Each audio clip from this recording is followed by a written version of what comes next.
Welcome back to the morning show. It's Wise Guy Wednesday, and our Wise Guy, U of I physics professor Matt Selland is here. And last time we talked about water tower and pressure. Right. And so the water tower does two things. It's a reservoir, kind of evens out the use of water over the 24-hour cycle, and it also provides pressure. And I'll just illustrate that one more time here. So you get about a ½ pound per square inch per foot of height. Okay. And so I'll just, if right here, this is only about an inch below the level of the top. If I pull this cork out, it sort of dribbles out.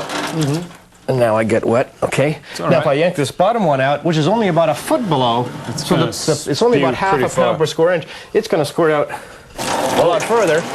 Now, sorry. Don't worry about it. Okay, so it's a little wet. It's all right. Now, people did send me pictures of water towers. Okay. I wonder if we could show those. We have some. Right. So that's the one that looks like a ketchup bottle. I know. That's down in Collinsville, I believe it is. It's very cool.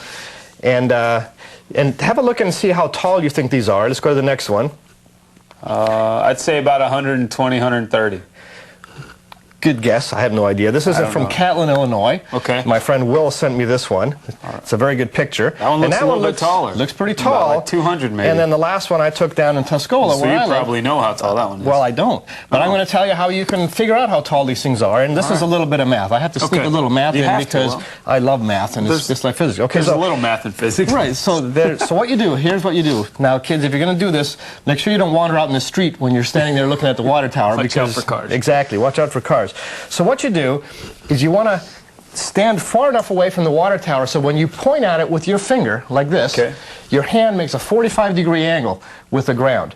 So in other words, your pointing arm is halfway between horizontal, which is like that, and vertical, which is like that. Okay, so halfway in between. So if you're standing and your arm is like this and you're sighting and you're pointing exactly at the top of the water tower, okay, then the distance that you are standing from the water tower along the ground is the same as the height of the water tower.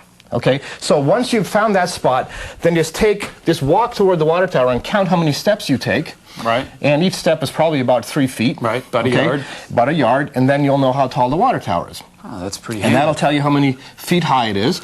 And once you know how many feet high it is, if you then take that number and divide by about a half, that'll tell you how many pounds per square inch of pressure you have down at the bottom of the water tower, assuming the tower's filled right up.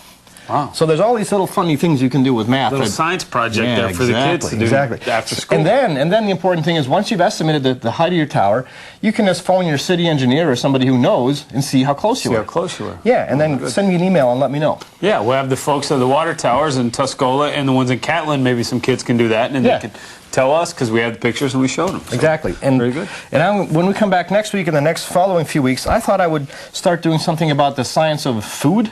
No, science of food. And I don't mean throwing a tomato, you know, how far it goes. How far we can smash it. And maybe we'll do that too. But I'm thinking how actually things cook and how you make glue from eggs and things like this. I mean, and I know our camera guy Al back there is thinking food. He's like, bring all of it in, you got it, right? Yeah, right. Sausage McMuffin. All right, very good. Matt Selland, our Wise Guy, always here on Wednesdays, always entertaining. If you have questions for him, you can email him to themorningshow@wcia.com. And back to you.